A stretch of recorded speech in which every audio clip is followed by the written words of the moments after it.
Hello again, and welcome back. Today I will be sharing some observations from my Humor in Life series. This one is entitled, Things That Go Bump in the Night. I hope that you enjoy my effort. For the past month, I've been staying at my father's home in central Mexico. It is a beautiful and restful place to write and also hang out. That is, except for my encounters with some determined mosquitoes the size of small hummingbirds. The other night, as I battled a squadron of the pests, I thought back about all the things that I've experienced over the years that go bump, buzz, brrrt, and so on in the middle of the night. You know what I'm talking about. Anything that generally woke us up out of a very sound sleep, right? Years ago, when we lived in Tucson, Arizona, my 6-year-old brother and I were watching Creature Feature. We were killing some time while our mother was at a local event. During a commercial break in a very scary episode, I went downstairs in our townhouse and opened the door to the outside world. My 8-year-old reasoning was that we would need those precious few seconds if one of the featured monsters ever leaped out of her tub. Sometimes even life and death comes down to fractions of a second. As the show headed toward its climax, I heard a sound coming from downstairs. Well, I had never anticipated that scenario. Had the creature from the television teleported down in order to initiate a surprise attack? Well played, Mr. Monster, I thought to myself. After hearing sounds of the creatures rummaging through the rooms for what seemed like hours, it really couldn't have been that long as the episode was still playing, I heard the stairs creaking under the weight of the fiend's footsteps as it headed our way. At that point, we used the only option we had available to us. We hid completely under the covers and hoped that the monster would somehow pass us by.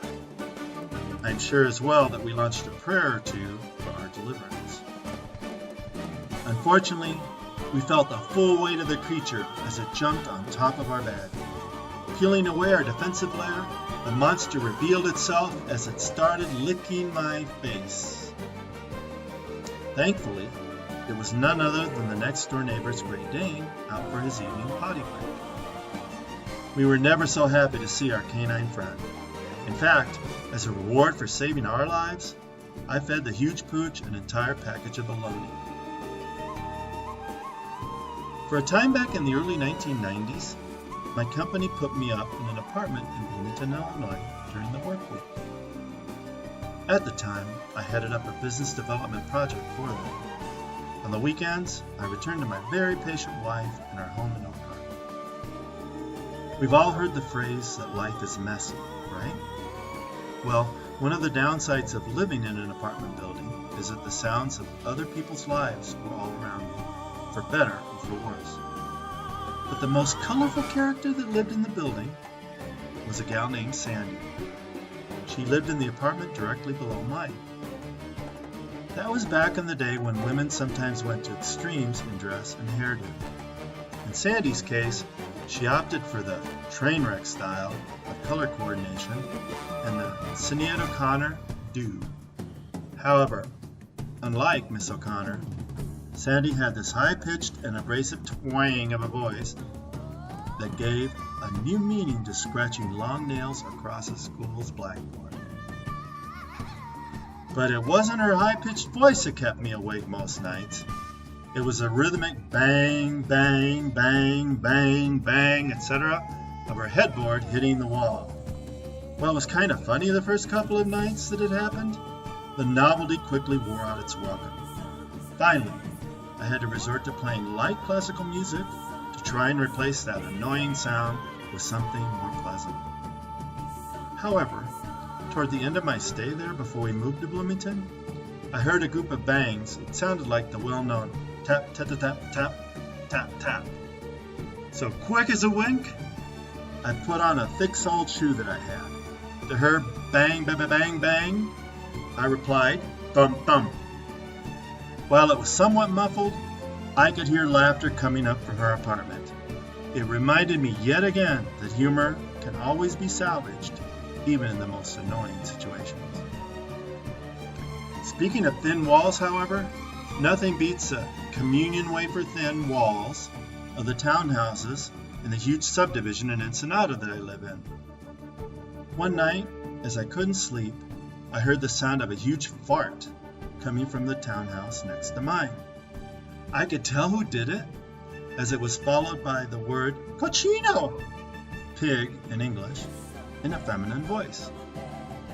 From then on, my ears and curiously warped mind honed in on an almost Twilight Zone situation that I had never experienced before.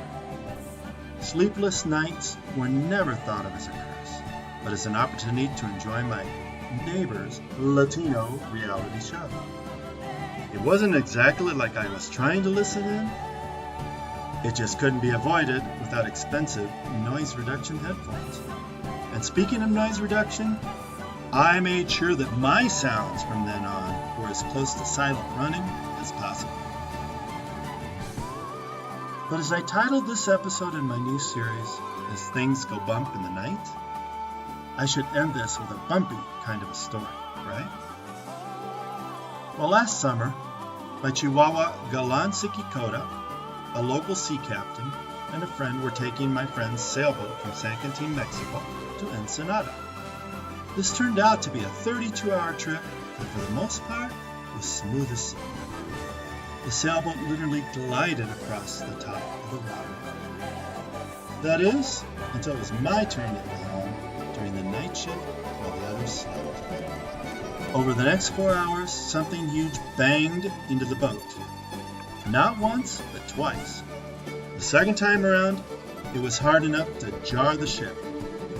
Until the end of my shift, my mind started playing the worst parts of the movies Titanic, The Perfect Storm, etc. I was a wreck by the time the captain took over the steering duties. When I told him what had happened, he laughed it off and said that since he slept right through it, he must have sailed through a school of minnows. He said minnows, mind you. Minnows my ass. It was either a killer whale, large shark, or small whale. As I drifted off to sleep, I hoped that Jaws' great white shark cousin would raise his big old head out of the deep and give this captain the fright of his life. But then again, I remembered what Jaws did to the small sailboat in that movie and thought the better of it. As I joined Morpheus for the rest of the night, my last thoughts were of my conscience reminding me to be careful what I wish for. I would definitely have to remember that one. Thank you.